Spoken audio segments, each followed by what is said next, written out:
विश्व के सभी मेरे साथियों को राजरत्न अम्बेडकर की ओर से जय भीम, नमो बुद्धाय। जैसा कि आप सभी लोग जानते हैं कि कल सुप्रीम कोर्ट में साकेत बुद्ध भूमि बचाने का जो आंदोलन चल रहा था, पिछले 7 मई को जो अवशेष मिले थे समतलीकरण के दौरान, उसके ऊपर अनेक लोगों ने अपने अपनी ओर से निवेदन सरकार को भेजे, राष्ट्रपति को भेजा, प्रधानमंत्री, यूपी के सीएम को, कलेक्टर को, डीएम को, सभी लोगों को अपने अपने स्तरों पे देश में से विदेशों में से ये निवेदन सरकार को भेजे, यूनेस्को को भेजे और फिर इन एप्लीकेशंस, निवेदनों का ये जो सारा ये लेकर वहां पर समतलीकरण का जो काम था वो रोक दिया गया था। और फिर बुद्धिस्ट सोसाइटी ऑफ इंडिया की ओर से एक पिटीशन सुप्रीम कोर्ट में दायर कर दी गई थी। मैंने उस समय भी एक वीडियो बना के कहा था कि बुद्धिस्ट सोसाइटी ऑफ इंडिया से पीजी ज्योतिकर, इनके जो लोग हैं, ये पिटीशन को डालने की तैयारी कर रहे हैं। और मैंने तभी कहा था कि पीजी ज्योतिकर ये विश्व हिंदू परिषद से जुड़े हुए हैं और ये लोग बुद्धिस्ट सोसाइटी ऑफ इंडिया के ओर से अगर पिटीशन डालते हैं तो ये काम हिंदुओं के फेवर का करेंगे, क्योंकि जो बंदा खुद विश्व हिंदू परिषद से जुड़ा हुआ है वो कहीं पर भी बौद्धों की जो पक्ष है उसको नहीं रखेगा। और फिर हुआ यूं कि उन्होंने पहले ही बुद्धिस्ट सोसाइटी ऑफ इंडिया का ये टाइटल वहां पर रजिस्टर कर लिया सुप्रीम कोर्ट में, और हम लोगों को जो पिटीशन डालनी थी उसका अवसर नहीं मिला। सुप्रीम कोर्ट ने कहा कि एक ही संस्था से 2 पिटीशन वो अलाउड नहीं करेंगे। और फिर बुद्धिस्ट सोसाइटी ऑफ इंडिया की ओर से पीजी ज्योतिकर, चंद्रबोधि पाटिल, ये लोग पिटीशंस लड़ रहे थे। मैंने इसके बाद दूसरा वीडियो भी एक उसी समय में आप मेरे पेज पे जाकर देख सकते हो। मैंने तभी बताया था हम किसी राम मंदिर के निर्माण के विरोध में नहीं है, हम इस बात के समर्थन में है कि वहां से बुद्धा के अवशेष मिल रहे हैं और वो अवशेष अगर किसी भी स्थान से, सिर्फ वो साकेत में नहीं, भारत में किसी भी स्थान से अगर बुद्धा के अवशेष मिलते हैं, पुराने अवशेष मिलते हैं, तो आर्कियोलॉजी सर्वे ऑफ इंडिया का एक्ट बना हुआ है, कानून बना हुआ है, वो उस जमीन पर लागू हो जाता है।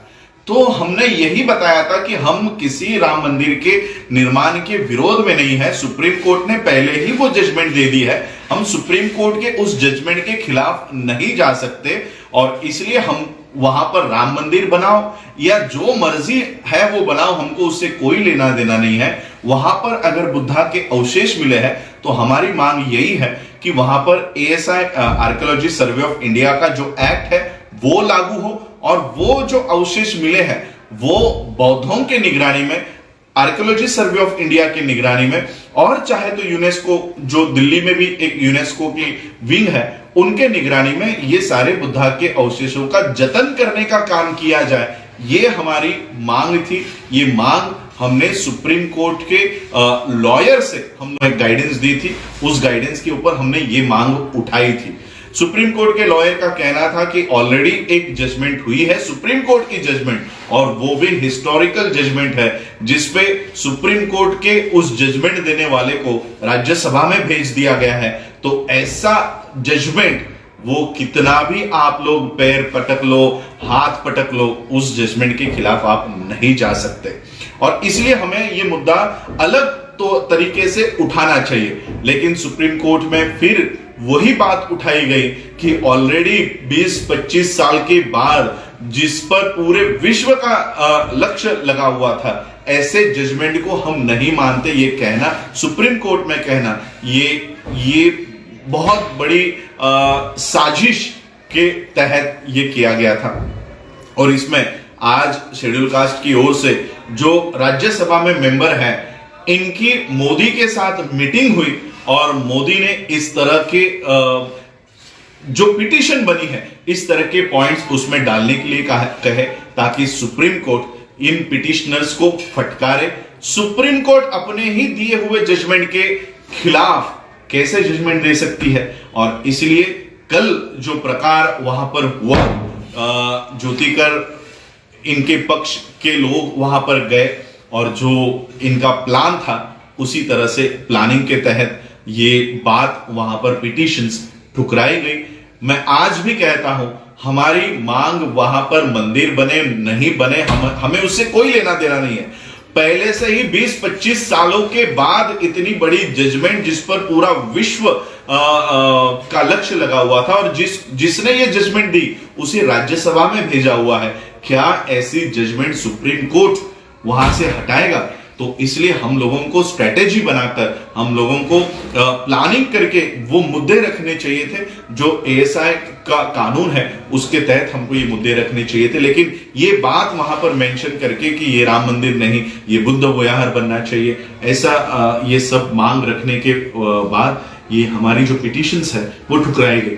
ठीक है, कल हमारी सुप्रीम कोर्ट में पिटीशंस को ठुकराया गया। पीजी ज्योतिकर हो, चंद्रबोधी पाटिल हो, इनको जिस काम पर लगाया गया था उन्होंने उनका काम बाखूबी उन्होंने ये काम निभाया है। लेकिन अभी तो मैं आप सभी लोगों से विनती करना चाहता हूं और ये मेरी ओर से मैं विनती करना चाहता हूं कि इस मूवमेंट में हमारे जैसे लोग सूट बूट टाई कोट वाले उपासक लोगों को इसमें ना आने दिया जाए। ये मूवमेंट पूरी तरह से बौद्ध भिक्षुओं के हाथों में रखी जाए, क्योंकि बौद्ध भिक्षु अगर इस मूवमेंट को आगे लेकर जाएगा तो वो कभी बिकेगा नहीं। और इस तरह का भिक्षु हम लोगों को सामने लेकर आना है। जैसे हमने सुमित रत्न जी को देखा, उन्होंने इतनी मेहनत की, उन्होंने लॉकडाउन में भी वहां पर जाकर पहुंचे, वो काम बंद करवाने के लिए प्रयत्न किए। तो ऐसे बौद्ध भिक्षुओं के हाथों में ये कमान दी जाए, साकेत बुद्ध भूमि को बचाने की कमान बौद्ध भिक्षुओं के हाथों में हो। हम सभी लोग उनको सपोर्टिव भूमिका करें। मैंने अभी आप लोगों को बताया कि Buddhist society of India PG Jyotikar के माध्यम से जो पिटीशंस डाली गई थी, किस तरह से वो खारिज हो इसके लिए प्रयत्न किए गए थे। ऐसे ही अलग अलग मूवमेंट चलाने वाले लोग कहीं ना कहीं बिक जाएंगे या किसी व्यवस्था के हस्तक होंगे, आरएसएस के हस्तक होंगे, बीजेपी के हस्तक होंगे, तो हम बता नहीं सकते। और इसलिए मेरी ये इच्छा है कि ये मूवमेंट बौद्ध भिक्षुओं के हाथ में हो। और मैंने टाइटल दिया कि आगे की दिशा क्या होनी चाहिए। सुप्रीम कोर्ट, मैंने पहले ही बताया, सुप्रीम कोर्ट हो, हाई कोर्ट हो, हमें इनसे कोई वैसे भी भरोसा नहीं था, हमें इनसे इन पर कोई विश्वास नहीं था, क्योंकि हमें पता है ये सुप्रीम कोर्ट ऑफ इंडिया कम और ये Sharma Tiwari Mishra court of India हो गया है। तो यही लोग सारे इसमें बैठे हुए हैं। हमारे भी एक बंदे को बिठाया कि देखो आपका भी बंदा इसमें जजमेंट देने के लिए काम कर रहा है। तो ये सारा सुप्रीम कोर्ट हो, न्याय व्यवस्था हो, हमें पता है कि कितना हम लोगों को इसमें से रिजल्ट मिलने वाला है। इसलिए अब रास्तों पर की लड़ाई लड़नी होगी और एक वर्ल्ड पीस रैली का आयोजन हम लोगों को करना है।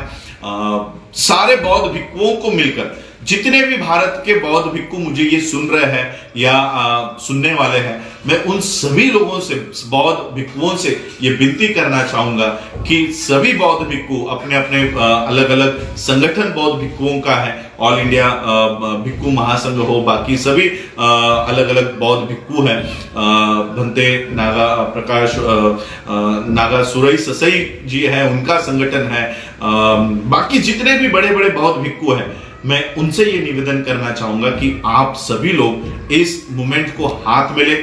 जितने भी भारत में के और भारत के बाहर के बौद्ध भिक्षु हैं, उनकी एक रैली निकाली जाए, हम सभी लोग उनमें शामिल होंगे, लेकिन लीड इसको बौद्ध भिक्षु करें और बौद्ध भिक्षुओं के नेतृत्व में हम इन बौद्ध अवशेषों को जतन करने का काम, अगर वहां पर आप नहीं कर सकते, हमारी वो भी मांग नहीं है कि उसी जमीन पर किया जाए। वो जो बौद्ध अवशेष वहां से मिल रहे हैं वो हमें दे दे, हम उसका भव्य दिव्य स्वरूप में उसको हम लोग स्थापित करेंगे। भारत में सबसे बड़ा वहां पर हमारा प्रेरणा स्थल वहां पर बनाएंगे और हमारी जो धरोहर है ये लोगों को बताने का काम करेंगे। और इसलिए सुप्रीम कोर्ट में जो हुआ, ये प्लानिंग के तहत, पूरे साजिश के तहत इसी तरह से रिजल्ट वहां पर आना था और वो आया। लेकिन अब भी हमारे हाथ से ये मौका नहीं गया है। इस मोमेंट को, बौद्ध भिक्षुओं को लीड करके हम जितने भी उपासक हैं उनके पीछे खड़े रहे, डटकर खड़े रहे और एक वर्ल्ड पीस रैली का आयोजन वहां पर करें। यही कहने के लिए मैं आज आपके समक्ष लाइव आया हूं। आप लोगों ने मुझे सुना, उसके लिए आप सभी लोगों का आभार, धन्यवाद। जय भीम, जय भारत, जय बुद्ध।